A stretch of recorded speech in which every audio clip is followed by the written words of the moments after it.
इस वीडियो में आपको आयु संबंधित प्रश्न है और इस प्रश्न को हम केवल 3 से 4 सेकंड के अंदर सॉल्व करने का प्रयास करेंगे। हम ऐसा ट्रिक बताएंगे आपको कि आप बहुत कम समय में इस प्रकार के सवाल को सॉल्व कर सकते हैं। ठीक है, तो चलिए सवाल को लगाते हैं और ध्यान रखिएगा इसका जो नियम है वह लगभग सभी सवालों पर लगेगा। देखिए, ए तथा बी की वर्तमान आयु का अनुपात 4:5 है। मतलब ए है इसका उम्र और बी है, बोला है वर्तमान उम्र। जो वर्तमान उम्र है उसकी जो रेशियो है 4:5 के रूप में है। ठीक है, 5 वर्ष बाद, कितना वर्ष बाद? 5 वर्ष बाद। यह चीज़ ध्यान रखिएगा, यह बाद की बात कर रहा है। अनुपात 5:6 के रूप में हो जाएगा। तो ए की वर्तमान आयु कितनी होगी? बहुत आसान सवाल है, समझ लीजिए क्या कि लग भी गई है। और लेकिन उससे पहले आप पहले नियम समझ लीजिए कि किस तरह से नियम के आधार पर लगेगा। ये देखिए, 4 और 5 के बीच में कितने का अंतर है? 1 का अंतर है। ठीक है, 5 और 6 के बीच में कितने का अंतर है? 1 का अंतर है। मतलब दोनों के बीच में 1-1 का अंतर है, तो हमें कुछ नहीं करना है। तो यह वर्तमान आयु है और यह 5 साल बाद की आयु। मतलब दोनों के बीच में 5 साल का डिफरेंट है। मतलब यह डिफरेंट, एक का जो डिफरेंट है 5 साल के बराबर है। आई बात समझ में? एक का डिफरेंट 5 साल के बराबर है। अब हमें कोई भी वैल्यू पूछा है, हम यही इसी से 5 से मल्टीप्लाई करके वैल्यू निकाल सकते हैं।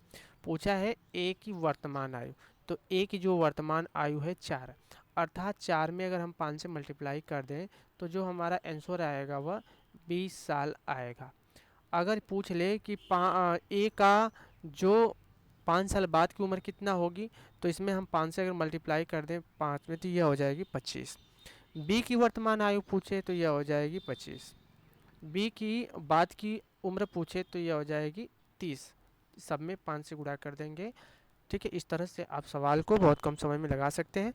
ध्यान रखिएगा, बस नियम यही है कि दोनों के बीच का जो डिफरेंट होगा उसको हम उसके अनुपात के अंतर के बराबर कर देंगे। अनुपात का अंतर जो होता है 1 है और यहाँ उम्र का जो अंतर है वह 5 साल का है। बस ये सवाल लग गई, मतलब 1 का अंतर 5 है। ठीक है, इस तरह से और भी सवाल आएंगे जो थोड़ा सा भिन्न होंगे इस चीज़ से, लेकिन पहले हम सबसे सरल सवाल लिए हैं ताकि आपको ये नियम समझ में आ जाए। सवाल यहाँ से ये भी पूछ सकता है कि 5 साल बाद की उम्र का अनुपात क्या होगा? तो यह हो जाएगा, इसका जब अनुपात निकालेंगे तो 5 से काटेंगे तो 5×5 = 25 और 5×6 = 23। बाद की उम्र 5 कितना हो जाएगी? 5:6। यही वाला वैल्यू आ जाएगा आपको। ठीक है, अगला सवाल चलते हैं। तो अगला सवाल है यह वाला। विशाल तथा शेखर की वर्तमान आयु का अनुपात क्रमशः, यह विशाल को मान लेते हैं, यहाँ पर शेखर मान लेते हैं। इसका जो वर्तमान आयु, यह ध्यान रखिएगा, सवाल को एक बार पढ़िए और समझ लीजिए। यह वर्तमान आयु, प्रेजेंट आयु की बात कर रहा है। ठीक है, 6 वर्ष बाद, कितने साल बाद? 6 साल बाद। इसकी उम्र का जो अनुपात होगा वह 17:20 के रूप में हो जाएगा। ठीक है, तो शेखर की वर्तमान आयु पूछा है, तो मतलब शेखर की इस आयु की बात कर रहा है। तो ध्यान रखिएगा, देखिए यहाँ से इनके बीच का अनुपात कितना, अंतर कितना है? 14 और 17 के बीच का जो अंतर है वह 3 है। 17 और 20 के अंतर का बीच 3 है। जो दोनों का जो अंतर है 3 है, मतलब यह अंतर का वैल्यू 3 बराबर 6 वर्ष के बराबर होगा। हमने बताया था अनुपात का जो अंतर है उसके उम्र के अंतर के बराबर कर देंगे। मतलब 3 का वैल्यू 6 है तो 1 का वैल्यू कितना हो जाएगा? 2 वर्ष। ठीक है, जो 1 का वैल्यू 2 वर्ष है, जब हम 1 का वैल्यू निकाल लिए हैं तो हम किसी भी संख्या का वैल्यू पूछे, किसी भी का उम्र पूछे, हम निकाल सकते हैं। यहाँ पर पूछा शेखर की वर्तमान आयु, तो शेखर का वर्तमान आयु यह है, तो इसमें हम 2 से गुणा कर देंगे तो इसकी जो वर्तमान आयु मिल जाएगी 34 वर्ष। अगर हम 20 में मल्टीप्लाई कर देंगे तो यह 6 साल बाद उम्र की निकल जाएगी। इसमें हम कर देंगे 2 से गुणा तो हो जाएगी 40 वर्ष। ठीक है, कोई भी वैल्यू आप निकाल सकते हैं। ठीक है, आगे चलते हैं। तो अगला क्वेश्चन है यह वाला। अगला सवाल है ए तथा बी की वर्तमान आयु का अनुपात 3:4 में है। मतलब ए का और बी, इनका जो अनुपात है वह 3:4 के रूप में है। 10 वर्ष पूर्व आयु का अनुपात 4:7 हो जाता है। देखिए यहाँ पर बोला 10 वर्ष, यह पूर्व की बात की, यह वर्तमान आयु है, प्रेजेंट की है, और यह पूर्व की है, पहले की है, पास्ट की है, ठीक है। तो यह अनुपात जो होगी 4:7 के बीच में हो जाएगी। तो ध्यान रखिएगा, यहाँ से आपको एक नियम समझना पड़ेगा। हमने बताया था कि इनका रेशियो का अंतर बराबर होना चाहिए। जैसे 3 और 4 के बीच का अंतर 1 है, यहाँ 3 और 7 के बीच का अंतर 3 है। तो देखिए यहाँ पर दोनों का अंतर डिफरेंट हो गया, यह अंतर 1 हो गया, यहाँ पर 3 हो गया। तो हम क्या करेंगे कि दोनों के बीच का अंतर समान करेंगे। समान करने के लिए हम क्या करेंगे, देखिए उसके लिए एक नियम लगाएंगे। बहुत मज़ेदार नियम ये है कि 3 और 4 के बीच का अंतर 1 आएगा, 1 का गुणा 4 और 7 में करेंगे तो 4 आएगा, वह 7 आएगा, ठीक है। सेम सेम 4 और 7 के बीच का जो अंतर है वह 3 है। 3 का मल्टीप्लाई हम इसमें कर देंगे, मतलब 3 तरीके 9 और 3 चौक को 12, मतलब हमारा अंतर हो गया बराबर, ठीक है। देखिए इसके बीच का अंतर 5 और इसके बीच का अंतर 5, मतलब ये अब जो 5 का वैल्यू है वर्ष के बराबर हो जाएगी। मतलब 5 का जो अनुपातिक वैल्यू है 5 है और यह 10 वर्ष के बराबर है। कहने का मतलब ये है कि 5 बराबर 10 तो 1 बराबर 2 वर्ष हो जाएगा। तो हमें पूछा गया है कि 5 साल बाद ए की आयु कितनी होगी। तो पहले निकाल लेते हैं ए की वर्तमान आयु, ठीक है। ए की जो वर्तमान आयु है वह हो जाएगी 9 दूनी के 18, 18 वर्तमान आयु हो जाएगी। लेकिन पूछा है 5 साल बाद, तो 18 में 5 जोड़ देंगे तो वह जो वैल्यू आ जाएगी 23 वर्ष आपका आंसर आ जाएगा, ठीक है। यह इस तरह से सवाल को लगाएंगे। फिर से समझ लीजिए, इसको हम फिर से बता रहे हैं आपको, इरेज कर ले। देखिए बोला है कि जो वर्तमान आयु है ए और बी का 3:4 है, ठीक है। 10 वर्ष पूर्व जो अनुपातिक वैल्यू हो जाएगी 4:7 के रूप में हो जाएगी। तो इसके बीच का अंतर 1 है, इसके बीच का अंतर 3 है। तो यह सवाल जो आपके लिए क्या हो जाएगी, डिफिकल्ट हो जाएगी। तो सबसे पहले हम अंतर को समान करेंगे। अंतर को समान करने के लिए वही वैल्यू फिर से हम नोट कर लेंगे।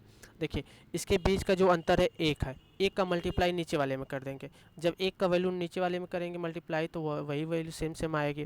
अब इसके बीच का अंतर हो गया 3, अब 3 का वैल्यू ऊपर मल्टीप्लाई करें, 3 तरीके 9 और 3 चौक को 12, यह चीज़ हट गई और ये नया वैल्यू आ जाएगा, बन गया आसानी और हो जाएगी। इनके बीच का अंतर 5 है, इनके भी बीच का अंतर 5 है। हमने बताया था जो अनुपातिक वैल्यू का जो अंतर है 5, वह वर्ष जो इनके वर्तमान वर्ष और 10 वर्ष पूर्व के बीच का अंतर के बराबर हो जाएगा। मतलब 5 का वैल्यू 10 के बराबर है तो 1 का जो वैल्यू हो जाएगा 2 के वर्ष के बराबर हो जाएगा। तो जो वैल्यू पूछा है बता सकते हैं। एक ही आयु कितनी होगी, वो भी 5 वर्ष बाद। तो एक की वर्तमान आयु हो जाएगी 9, 1 का वैल्यू 2 के बराबर तो 9 का वैल्यू 18 वर्ष के बराबर हो जाएगी। बोला है 5 वर्ष बाद, तो हम 5 वर्ष बाद वैल्यू जोड़ देंगे तो हो जाएगा 23 वर्ष आंसर हो जाएगा। यह ए के साथ बी का भी पूछ सकता है, चाहे 5 साल बाद, 10 साल बाद, 20 साल बाद, किसी भी तरह का अब वैल्यू पूछेगा आप बहुत सरल जवाब दे सकते हैं, ठीक है। अगला क्वेश्चन है, ध्यान से पढ़िएगा कि 7 वर्ष पूर्व ए तथा बी का आयु का अनुपात 4:5 है। मतलब ए बी, यहाँ पर बोला है 7 वर्ष पूर्व की बात कर रहा है, 7 वर्ष पूर्व, ध्यान रखिएगा यह काम वाली चीज़ है, ठीक है। था तथा 7 वर्ष बाद, अब यहाँ से वैल्यू 7 वर्ष बाद की बात कर रहा है तो जो उनका अनुपात निकल कर आ रहा है 5:6 के। तो ध्यान दीजिएगा कि दोनों के बीच का अंतर समान है, 4 और 5 के बीच का अंतर 1, 5 और 6 के बीच का अंतर 1। तो यह सवाल हो जाएगी आसान, हमें अब कुछ नहीं करना है, बस आंसर लगा देना है। कैसे, देखिए यह 7 वर्ष पहले की बात कर रहा है और यह 7 वर्ष बाद की बात कर रहा है। तो दोनों के बीच का अंतर कितना हो जाएगा, तो यह हो जाएगा 14 वर्ष, ठीक है। क्यों, क्योंकि यह तो 7 वर्ष पहले, कोई वर्तमान वैल्यू मान लेते हैं, यहाँ पर कोई वर्तमान वैल्यू मान लेते हैं, यहाँ से 7 वर्ष पूर्व की बात करेगा और यहाँ से 7 वर्ष बाद की बात करेगा।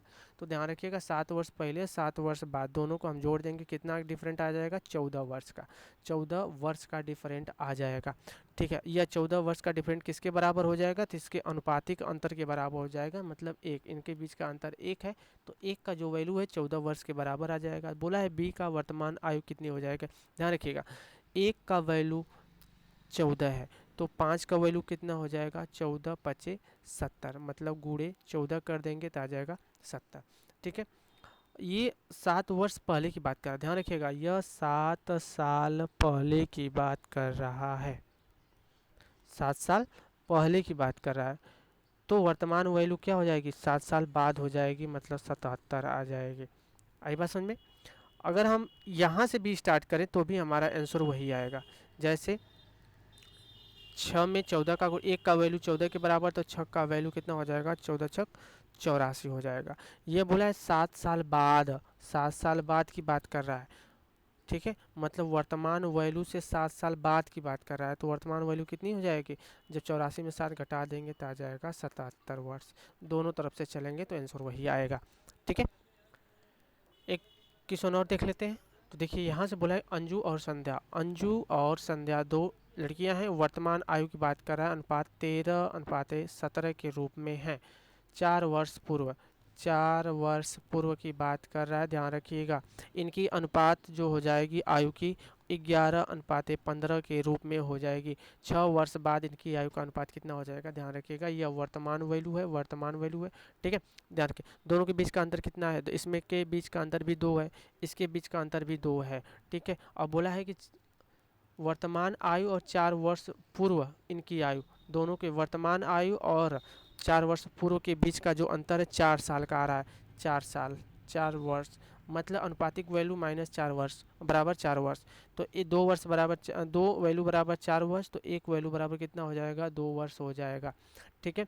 तो एक का जो वैल्यू 2 वर्ष आ गया, तो हम यहाँ से क्या निकाल सकते हैं, किसका, उनकी आयु का अनुपात पूछे, ठीक है। किसकी आयु का अनुपात पूछा है, ए और मतलब अंजू और संध्या की आयु का अनुपात पूछा है, कितने साल बाद, 6 साल बाद। ध्यान रखिएगा 13 में अगर हम 2 से गुणा कर देंगे तो ये हो जाएगा 26 साल, ठीक है। 17 में 2 से गुणा कर देंगे तो ये हो जाएगा 34 साल, ठीक है। यह उम्र निकल गई साल, ठीक है। लेकिन बोला 6 वर्ष बाद, 6 वर्ष बाद कितना आ जाएगा, 26 में अगर हम 6 जोड़ेंगे तो हो जाएगा 32, और 34 में अगर हम 6 जोड़ेंगे तो यह हो जाएगा 40। तो जो इनका अनुपात निकालना है 32 और 40 का, ठीक है। तो यहाँ से काट सकते हैं, कितना से कटेगा, 4 से काटिए, 8 चौक को 32 और 10 चौक को 40। एक बार और ले जाइए, 4 और 5, ठीक है। इस तरह से जो अनुपात इनका आएगा 4:5 के अनुपात में आएगा 6 साल बाद, ठीक है। इस तरह से आप सवाल को बहुत कम समय में लगा सकते हैं।